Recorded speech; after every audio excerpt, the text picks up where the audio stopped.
Ada satu hal yang sering kita lupakan ketika membicarakan tentang peradaban. Kita sering bayangkan sebuah bangsa yang besar dilihat dari kekuasaan, kekayaan, dan kekuatan militernya. Padahal, dalam banyak peristiwa sejarah,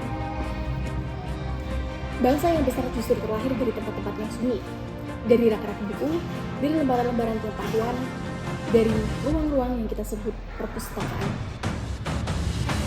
Berabad-abad lalu, Islam mengalami kejayaan ilmu pengetahuan. Di banyak kota-kota besar, para ilmuwan, cendekiawan saling berkumpul, mempelajari cabang-cabang ilmu pengetahuan yang baru. Salah satu pusat ilmu pengetahuan terbesar pada masa itu berada di kota Baghdad, House of Wisdom namanya. Disitulah banyak ilmu pengetahuan dari berbagai peradaban dihimpun, diterjemahkan, dan dipelajari kembali. Dari sinilah perpustakaan bukan hanya sebuah tempat untuk menyimpan buku, tapi menjadi tempat lahirnya gagasan-gagasan baru. Di perpustakaan seperti ini, para ilmuwan menghabiskan waktu untuk membaca karya-karya dari Persia, Yunani, dan India. Pengetahuan dari berbagai peradaban ini kemudian melahirkan ilmu-ilmu baru seperti ilmu kedokteran, ilmu matematika, filsafat, hingga sastra yang semuanya dilahirkan oleh tokoh-tokoh muslim pada masa itu. Namun, sejarah juga menyatakan bahwa masa keemasan pengetahuan Islam itu tidak berlangsung lama. Pada tahun 1258, Baghdad diserang oleh bangsa Mongol di bawah kepemimpinan Hulagu Khan. Peristiwa itu lebih dikenal dengan Siege of Baghdad 1258. Buku-buku yang dikumpulkan secara selama ratusan tahun dibakar dan dibuang ke sungai Tigris.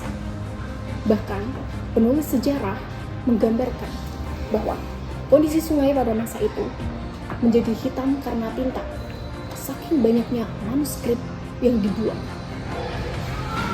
Dari peristiwa ini kita belajar bahwasanya ketika buku dibakar, peradaban pun ikut melemah. Para sejarawan juga menyatakan bahwa banyak ilmuwan dan tokoh-tokoh besar lahir karena kebiasaan baca. Ibnu Sina misalnya. Ibnu Sina adalah tokoh besar muslim, sekaligus tokoh kedokteran Islam yang memiliki kebiasaan membaca sejak muda. Dalam bangsa kita sendiri, kita mengenal Bapak Muhammad Hatta. Beliau memiliki kebiasaan membaca dan sangat mencintai buku.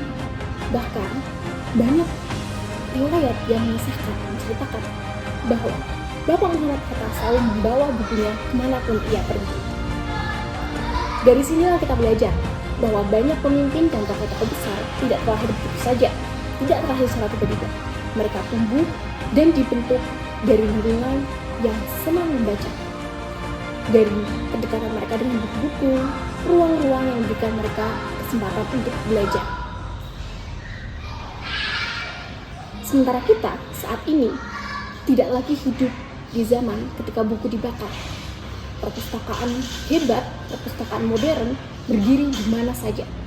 Kita bisa mengakses buku-buku di mana saja, kapanpun, dimanapun, bagi kita yang mau membacanya.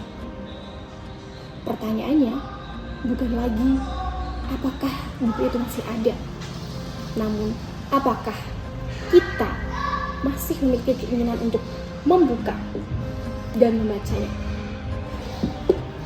Karena dari buku-buku inilah peradaban masa depan akan terus ditulis.